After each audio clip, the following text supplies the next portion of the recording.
அதற்கு வழிவகுத்ததே பாகிஸ்தான் தான். ஏன்னா அவங்க தானே சொன்னாங்க சிம்லா அக்ரிமெண்ட் வந்து இனிமேல் வேல்யூ இல்லைன்னு சொல்லிட்டு.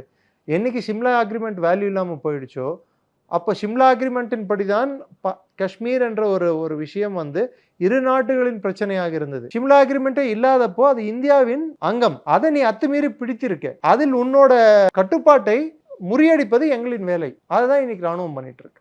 அதாவது ஒரு மதத்தின் பேருனால ஒரு படுகொலை தீவிரவாதத்தின் இதில் வந்து நடத்தியிருக்காங்க. இப்போ இதை வந்து நம்மளுடைய நாட்டின் பிரதம மந்திரி இதை செஞ்சவங்க யாராக இருந்தாலும் எந்த மண்ணில் இருந்து வந்தாலும் இந்த உலகத்தில் எங்கே போனாலும் நான் பனிஷ் பண்ணுவேன்னு தான் சொல்லியிருக்காரே தவிர நான் பாகிஸ்தானை பனிஷ் பண்ணுவேன்னு சொல்லலை. இந்த ஒரு காலகட்டத்தில் அவங்களாம் வந்து அவங்களுடைய டிஃபென்ஸ் மினிஸ்டர் என்ன சொல்கிறாருன்னா 1990களில் யுனைடெட் ஸ்டேட்ஸ் ஆஃப் அமெரிக்கா சோவியத்தை டிஸ்இன்டெகிரேட் பண்ணும்போது அப்போ ஆரம்பித்த இந்த டர்ட்டி ஒர்க்கை நாங்கள் கண்டினியூ பண்ணிக்கிட்டு தான் இருக்கோம் 30 ஆண்டு காலமாக அப்படின்னு அவரா வந்து ஒரு கன்ஃபெஷன் ஸ்டேட்மெண்ட் கொடுக்குறாரு. MCR Pure Cotton Club, formals and casual shirts.